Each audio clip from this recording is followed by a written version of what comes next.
تو ان کا یہ ماننا ہے کہ توریت کسی ایک آدمی کی لکھی ہوئی کتاب نہیں ہے. توریت کو کم از کم 4 لوگوں نے لکھا ہے، یا یوں سمجھ لیں کہ توریت کے لکھنے والے 4 اسکول آف تھاٹس ہیں، یا یوں کہیں کہ 4 گروپ آف پیپلز ہیں جنہوں نے توریت لکھی ہے. اسکالرز نے ہائپوتھیسس کریٹ کیا اور اس ہائپوتھیسس میں 4 سورسز کو رکھا. آپ نے اپنی اس ساری گفتگو میں آغاز میں عرض کیا کہ آپ نے ایک ویڈیو میں پروف کرنے کی کوشش کی کہ یہوہ ایک خطے کا خدا ہے، تو ہم نے اس پر تفصیلی آپ کو جواب دیا ہے اور اسی حوالے پر ہم نے بات کی ہے جو خاص آپ نے کوٹ کیا. ہم ڈسکرپشن میں اس کا لنک ڈال دیں گے، آپ ضرور اسے دیکھیے گا، اور پھر اگر آپ کی اس سے کوئی خاطر خواہ تسلی نہیں ہو رہی تو مزید اس پر بات کی جا سکتی ہے، لیکن وہ ریپیٹیشن ہو جائے گی. تو اگلی بات آپ نے کی کہ توریت کی کتاب کو 4 مصنفین نے لکھا، جس کی آپ نے ہیپوتھیٹیکل تھیوری کی بات کرتے ہوئے آپ نے جے ای ڈی پی کی تھیوری کو پیش کیا، جس میں جے ای ڈی پی سورسز کا ذکر کیا جاتا ہے. ہم عرض کرتے چلیں کہ آپ اپنی بات کو پھر دوبارہ سنیے گا اور دیکھیے گا کہ آپ نے کیا الفاظ استعمال کیے. آپ نے کہا کہ یہ ایک ہیپوتھیٹیکل تھیوری ہے. جب آپ یہ کہتے ہیں کہ یہ ایک مفروضے پر مبنی تھیوری ہے تو پھر آپ اسے ایکسپٹ کیسے کر سکتے ہیں؟ یہ کسی ایک یا 2 یا 4 شخص کی تحقیق ہے اور وہ ایک نتیجے پر پہنچے، اس کی بنیاد پر آپ توریت کو چیلنج کر رہے ہیں. اور ایسا ہے نہیں کہ ہم نے اس تھیوری کے بارے میں پڑھا نہیں، آپ گوگل کر کے بھی دیکھیں تو آپ کو معلوم ہو جائے گا کہ اسے تھیوری سے زیادہ اور کوئی ویلیو نہیں. اور جب ہم تھیوریز کی بات کرتے ہیں یا ہم ہیپوتھیسس کی بات کرتے ہیں تو آپ جانتے ہیں کہ ان کو کبھی بھی مستند حیثیت حاصل نہیں ہوئی جب تک مضبوط دلائل پیش نہ کیے جائے، اور مضبوط دلائل ان کے پاس بھی نہیں تھے، ورنہ اس تھیوری نے توریت کے ماننے والوں کو لاجواب کر دیا ہوتا. ہم ایک دلیل دیں گے اس کے حوالے سے اور پھر آگے بڑھیں گے.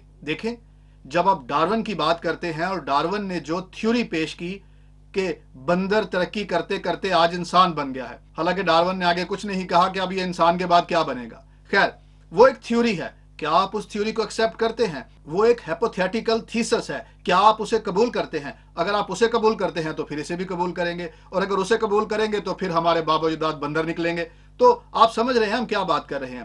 تو تھیوریوں پر بات نہیں ہوتی ہے، پھر تھیوریز جو ہیں وہ اسٹرانگ ایویڈنس تسلیم نہیں کیے جائیں. سو یہ جو ہیپوتھیٹیکل آپ نے تھیسس پیش کیا ہے، اسے ایک نظریے سے زیادہ اور کوئی اہمیت نہیں. یہ انفارمیشن کے طور پر، نالج کے طور پر ایک نظریہ تو ہو سکتا ہے، لیکن اس سے زیادہ اس کی کوئی حقیقت نہیں ہے. اور جہاں تک بات ہے توریت کے مصنف کی، تو بہت واضح بات ہے، یعنی کہ اولڈ ٹیسٹمنٹ کی پہلی 5 کتابوں کا جو مصنف ہے وہ بزرگ موسیٰ ہے.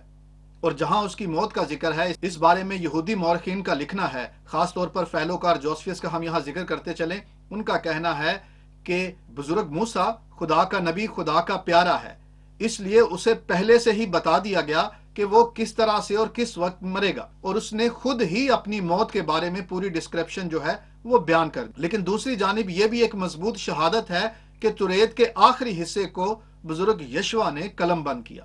جہاں پر بزرگ موسیٰ کی موت کا ذکر ہے، خاص طور پر استثناء کی جو آپ بات کر رہے ہیں آخری حصے کی، 5 والیوم میں سے لاسٹ والیوم کی، تو اس میں بزرگ موسیٰ کی تقریریں ہیں. یعنی کہ استثناء کی کتاب میں مختلف طرح سے بزرگ موسیٰ نے جو تقریریں کی، جن باتوں کو دہرایا، ان باتوں کا ذکر ہے. اور آگے چل کے آپ کی باتوں کا جواب دیتے ہوئے ہم مزید اس کو واضح کرتے جائیں گے. مزید سنتے ہیں آپ نے کیا کہا. ڈیوٹرانومی کتاب جو ہے، کتاب استثناء، اس کے بارے میں بھی یہ مانا جاتا ہے کہ یہ بھی کسی ایک کاہن کی لکھی ہوئی کتاب ہے. مگر اس کتاب میں اور دوسری پچھلی سورس جو ورسز ساری جو موجود ہیں پچھلی کتب کے اندر، اس میں اور ان میں بہت زیادہ فرق ہے. یہ ایک ایسا کاہن ہے جو کسی دربار سے یا کسی بادشاہ سے، جو ہے یوں کہہ لیں کہ ایک درباری مولوی، جیسے ایک ٹرم ہمارے یہاں مشرق کے اندر جو ہے نا بڑی پائی جاتی ہے یہاں پر، اسی طرح سے وہ درباری کوئی کاہن ہے یا درباری راہب ہے، ایسے راہب نے جو ہے یہ کتاب لکھی ہے. اور کبھی گمان یہ کیا جاتا ہے کہ 2 سلاطین 22 اور 8 میں، 22 باب کی 8 عبارت میں جو خلقیہ کاہن آگے کلیم کرتا ہے یوسیہ بادشاہ کے زمانے میں مجھے یہ کتاب ملی ہے. اور یہ کتاب جو ہے خلقیہ اس کے یوسیہ بادشاہ کے سامنے پیش کی جاتی ہے، اور زیادہ یہ کبھی امکان ہے کہ یہ کتاب انہوں نے ہی لکھی ہے. دیکھیں، آپ نے بزرگ خلقیہ کی بات کی، یہ یرمیہ نبی کے والد تھے، انتوت کے رہنے والے تھے. آپ نے کہا کہ